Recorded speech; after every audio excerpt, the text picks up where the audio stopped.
Hello, everyone. Let's talk about the AWS Management Console. But before I start to dive into this topic, let me first of all introduce who I am. So my name is Fetela Ntam Yolanda. I am a cloud instructor and a study group lead at WeFund Cloud. I am 3 times AWS certified, and I am an AWS community builder. So why talk about the AWS Management Console? When I started my cloud computing journey, I received a whole lot of new information and new vocabulary, one of which is the AWS Management Console. And coming from an accounting background, I started from a weaker position compared to those who are IT professionals. And so because of this challenge, it actually took me a while to understand what the console is and how to use it. So today in this video presentation, I am going to share some tips on how you can navigate this console with ease.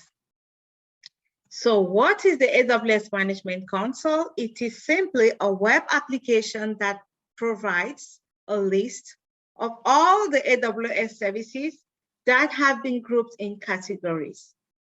And some commonly used categories are compute, storage, databases, networking and content delivery, security, identity, and compliance. In the compute category, Amazon Elastic Compute Clouds and AWS Lambda are computing services that you may need to access frequently. So select the icons for these 2 services to learn more about them. In the storage category, amongst others, you're going to find S3. S3 is Amazon's simple storage service. It is one of the most commonly used services in AWS, and it is used in most architectures. It is very popular. In the database category, Amazon Relational Database Service is going to be a good choice if you need to set up a relational database instance. But if your architecture uses a non-relational database architecture, then DynamoDB is likely to be the choice that you would choose. In the networking and content delivery category, you can set up additional VPCs. So a VPC or a virtual private cloud is an isolated section of the cloud that you can use to provision shared resources. Amazon CloudFront and Route 53 are other networking and content delivery services that are used commonly, but you're going to learn more about these 2 services as you dive deeper into learning AWS cloud computing.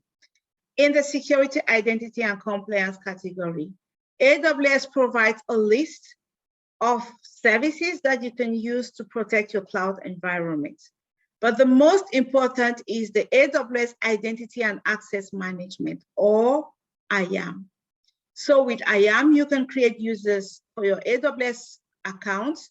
You can configure password policies, as well as you can grant users access to other services.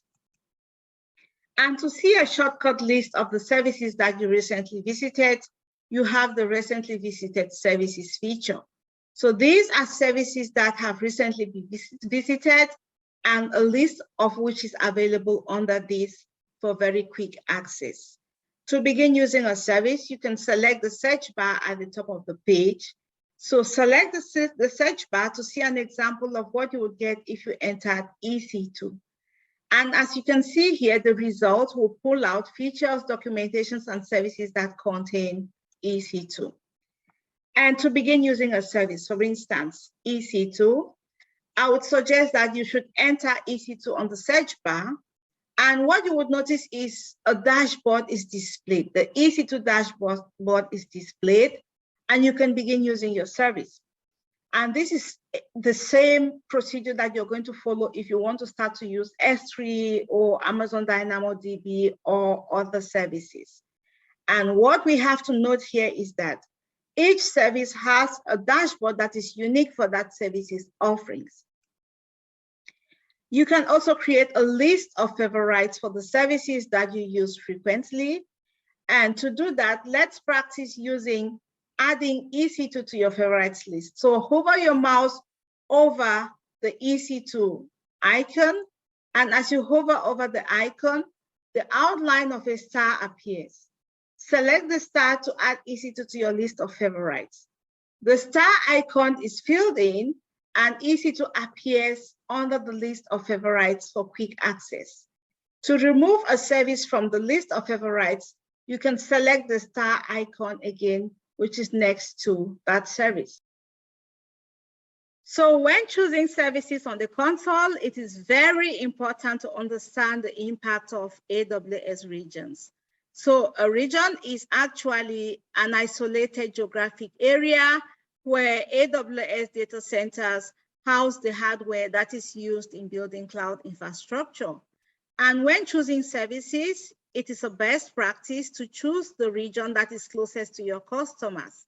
For example, if a European company will be hosting a website for their customers in Australia, then the company should choose the region Sydney. This is so because this is a region that is closest to your customers. It's going to help reduce latency, and of course, it's going to improve the overall user experience.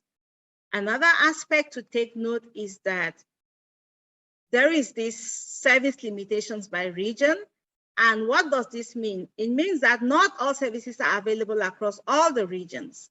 And so as you can see on the left-hand side, these services are available across all the AWS regions, whereas on the right-hand side, with most regions that are grayed out, the service is not available across all the regions. It is only available in Ohio and Oregon. We also have to be aware that Northern Virginia is a primary region for AWS. It provides access to all the services. And when training on AWS, it is advisable to use Northern Virginia so that you don't get to witness any service limitations. So this is the end of my video. I hope you learned something new. Thanks for watching and talk to you some other time. Bye.